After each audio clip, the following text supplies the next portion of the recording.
नमस्कार, capital TV देख रहे हैं आप। मैं हूं आपके साथ पूजा। एफसीआरए बिल पर संसद में आज जो कुछ भी हुआ वो सिर्फ हंगामा नहीं था, बल्कि मोदी सरकार की रणनीति का एक बड़ा संकेत था।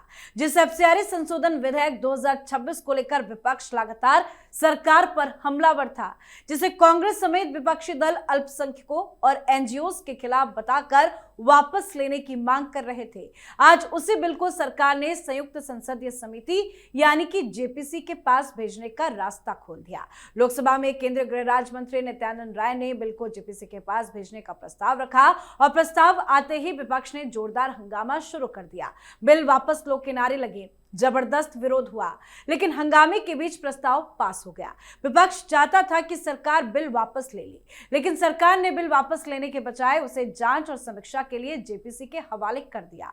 यानी सरकार ने गेंद विपक्ष के पाले में ही डाल दी। तो एफसीआरए बिल को लेकर कैसे फंस गया है पूरा विपक्ष, आज इसी पर चर्चा करेंगे।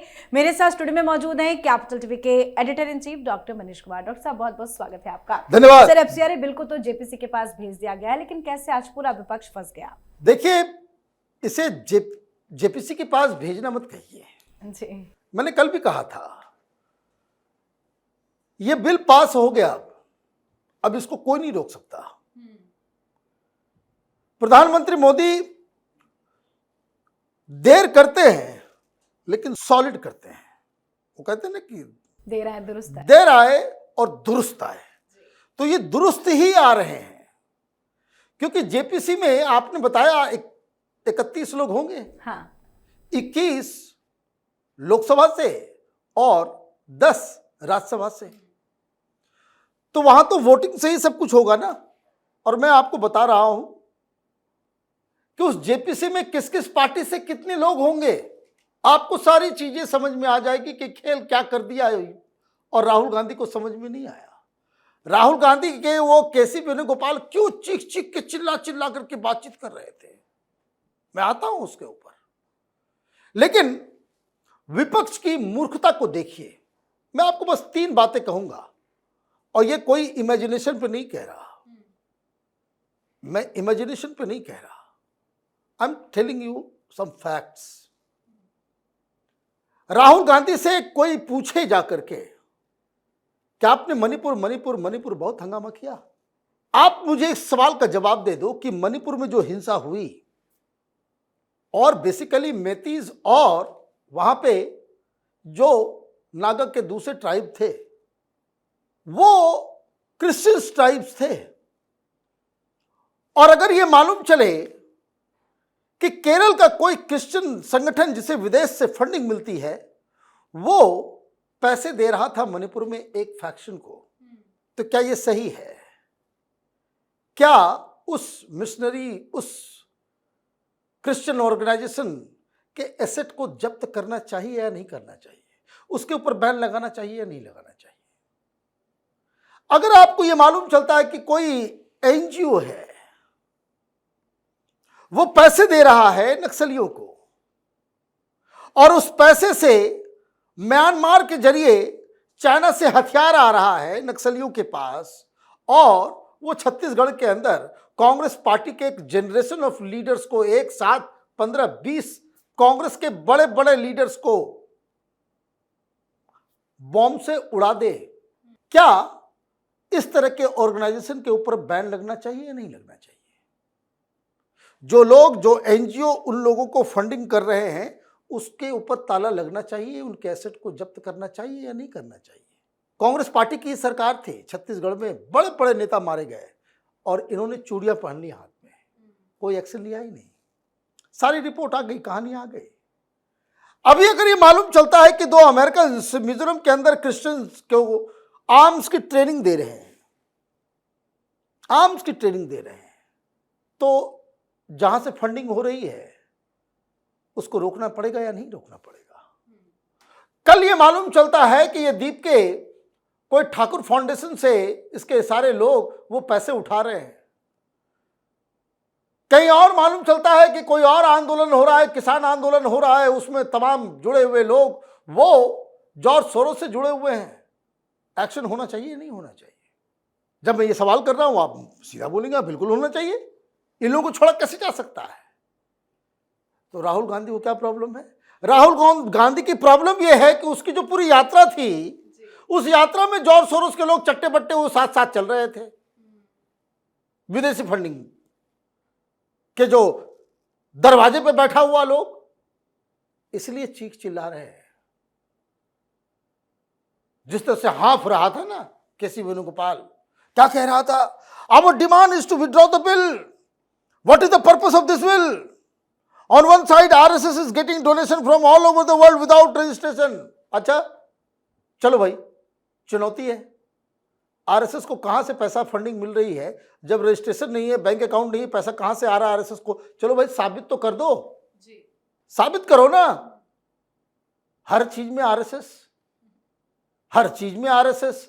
आरएसएस बोलने से तुम्हारे सारे पाप जो है वो धुल जाएंगे? अरे शर्म करो। नक्सलियों ने तुम्हारे पूरे एक जनरेशन ऑफ कांग्रेस लीडर्स को हवा में उड़ा के खत्म कर दिया, शरीर के चिथड़े चिथड़े उड़ा दिए। तुम लोगों से एक एक्शन नहीं लिया गया। उन हत्याओं का बदला अमित शाह ले रहे हैं कि नक्सलियों को छत्तीसगढ़ से खत्म कर दिया। कम से कम इतना तो तुमको कृतज्ञ होना चाहिए। लेकिन बेमुराद लोग हैं ये सब। On the other side you are targeting NGOs and minorities, those who are doing good work in the area of health and education. This is not acceptable. आपके एक्सेप्ट करने से क्या होगा? कोई फर्क होगा? क्यों चिल्ला रहे हैं? चिल्ला इसलिए रहे हैं कि मामला गया कहां?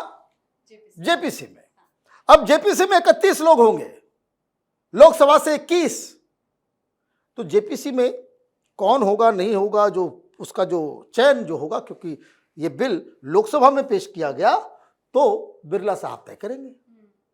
संख्या according to proportion of the members of each political parties. तो जो एनडीए है उस 21 में एनडीए का 14 होगा, एनडीए का 14, और 14 नहीं मैं बता रहा हूं, ये 15 भी हो सकता है। कैसे? बीजेपी के 10 और जो टीएमसी से जो टूट के आए ना, एनसीपीआई है ना, उससे भी 1, टीडीपी से 1, शिवसेना शिंदे से 1, कितना हो गया? 14। ठीक। जेडीयू से 1, हाँ जेडीयू से जोड़ने के बाद 14 हुआ। कांग्रेस के कितने होंगे? तो कांग्रेस के 4, समाजवादी पार्टी के 2, डीएमके का 1, हाउसफुल हो गया 21। क्या करेंगे भाई आप? समाजवादी पार्टी के 2, डीएमके के 1 और कांग्रेस पार्टी के 4। तो डीएमके सपोर्ट करेगी या? जो करना करे, इसके लिए उतना चिंता करने की आवश्यकता नहीं है। मैंने कल भी कहा था, once it goes into JPC it's over. Rajya Sabha से 10 होंगे, 10 में से 6 एनडीए से होगा, अपोजिशन से 4 होगा, 4 भी नहीं 3 हो सकता है, इधर 7 हो सकता है। बीजेपी से 5, कांग्रेस से 1, किससे? टीएमसी से, डीएमके से 1 और एनडीए और विपक्ष का 1 कोई पार्टी का होगा। तो कुल मिलाकर के आप देखिए बहुमत किसके पास हो गया? 31 में 21 के आसपास एनडीए का हो गया, 10 विपक्ष का, ऑलमोस्ट डबल। तो कोई भी प्रपोजल होगा, डिस्कशन होगा, सारी चीजें होगी, तो उसमें क्या होगा? वोटिंग से फिर तय होगा। क्या तय होगा? तय वही होगा जो सरकार चाह रही है। और वंस इट इज डन, फिर इसको लाया जाएगा, अगले सेशन में पास हो जाएगा। इसके लिए कोई स्पेशल मेजोरिटी की भी आवश्यकता नहीं है। फिर आप घूमते रहिए, जैसे वक्त में हुआ। वक्त में यही हुआ था ना, सारे लोग परेशान हो गए थे, भाई सरकार जो है क्यों जेपीसी में भेज रही है, कर रही है। अभी भी बहुत सारे देख रहा हूं मैं, राइट विंगर्स, वो भाई सरकार पीछे हट गई। अरे भाई पीछे हटने कोई, ये बॉक्सिंग मैच चल रहा है, राजनीति है, शतरंज की तरह जो है वहां पे चालें चली जाती है।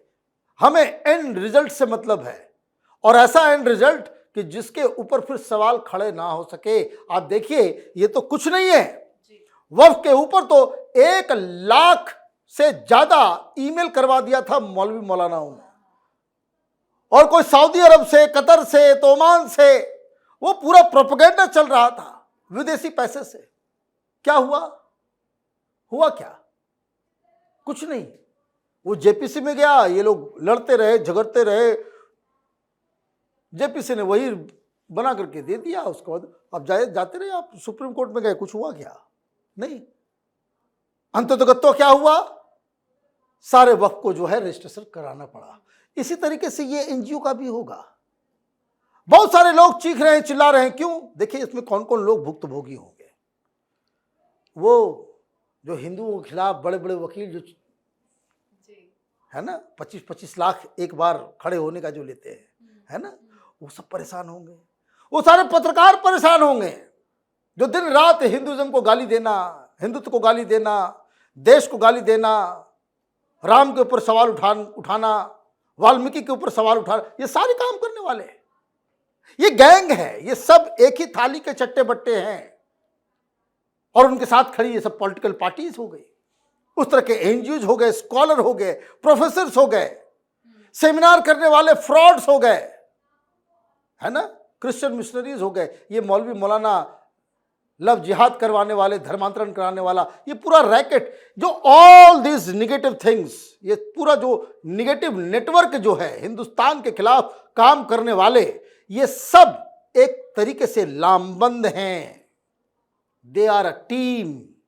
और देश के बारे में सोचने वाले, हिंदुत्व को बचाने वाले लोग, हिंदुओं के लिए लड़ने वाले लोग, धर्म की रक्षा करने वाले लोग, वो बटे हुए हैं। और ये लोग पैसे देकर हिंदुओं को बांटने की साजिश करते हैं, और इसमें बहुत सारे लोग ट्रैप में भी आ जाते हैं।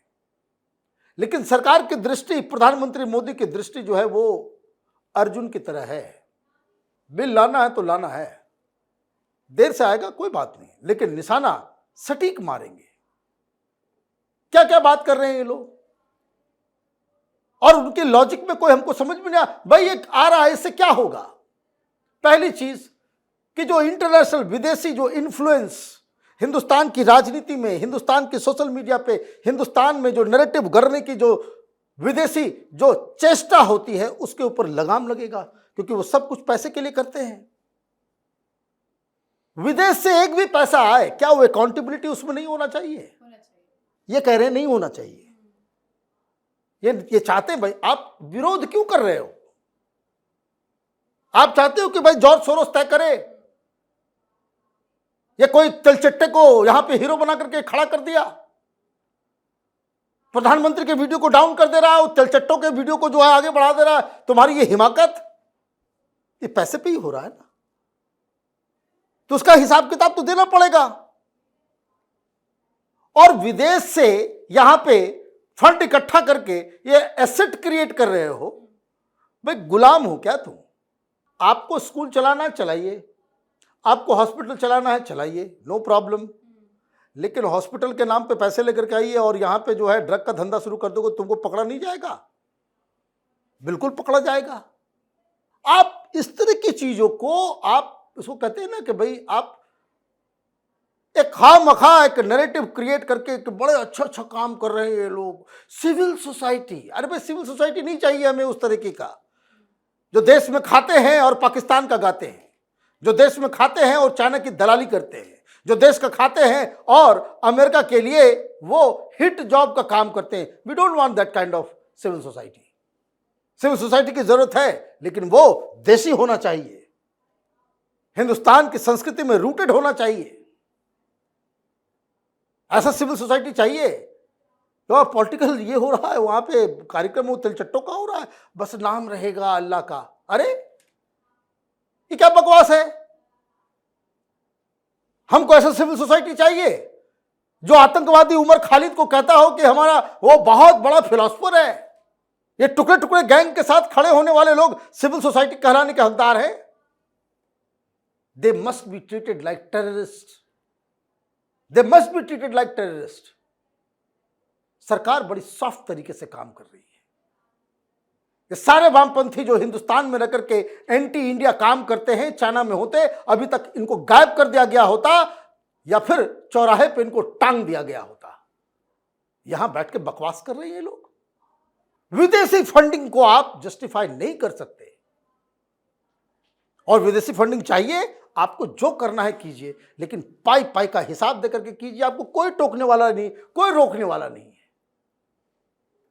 आप कीजिए, अच्छा काम करिए, समाज के लिए अच्छा काम कर रहे हैं, कोई इशू ही नहीं है कि किसी का दिमाग खराब हो गया है कि अगर आप बाहर से पैसे ला करके देश की सेवा कर रहे हैं, कोई आपका अल्टीरियर मोटिव नहीं है, आपको क्यों कोई तंग करेगा? कोई नहीं करेगा। लेकिन आप मुंह में राम बगल में छुरी का काम करोगे तो फिर यह सरकार तो आपको छोड़ने वाले नहीं है। बहुत बहुत धन्यवाद समझाने के लिए। धन्यवाद। तो आज एफसीआरए बिल को जेपीसी के पास भेज दिया गया है। जेपीसी में कुल 31 सदस्य होंगे, जिनमें 21 लोकसभा और 10 राज्यसभा सांसद शामिल होंगे। समिति बिल की एक एक धारा की जांच करेगी और अपनी रिपोर्ट शीतकालीन सत्र के पहले सप्ताह के अंतिम दिन तक देगी। यानी मोदी सरकार ने न बिल वापस लिया है, न विपक्ष के दबाव में पीछे हटी है, बल्कि पूरे विवाद को संसदीय जांच की प्रक्रिया में डाल दिया। और यही वजह है कि सत्ता पक्ष इसे रणनीतिक बढ़त के तौर पर तो देख रहा है, लेकिन अब विपक्ष के सामने चुनौती से विरोध करने की नहीं है, बल्कि ये साबित करने की है कि आखिर एफसीआरए संशोधन की कौन सी धारा अल्पसंख्यकों के खिलाफ है और क्यों है। तो इस पर आप भी अपनी राय कमेंट करके लिखिएगा। देखते रहिए कैपिटल टीवी। नमस्कार।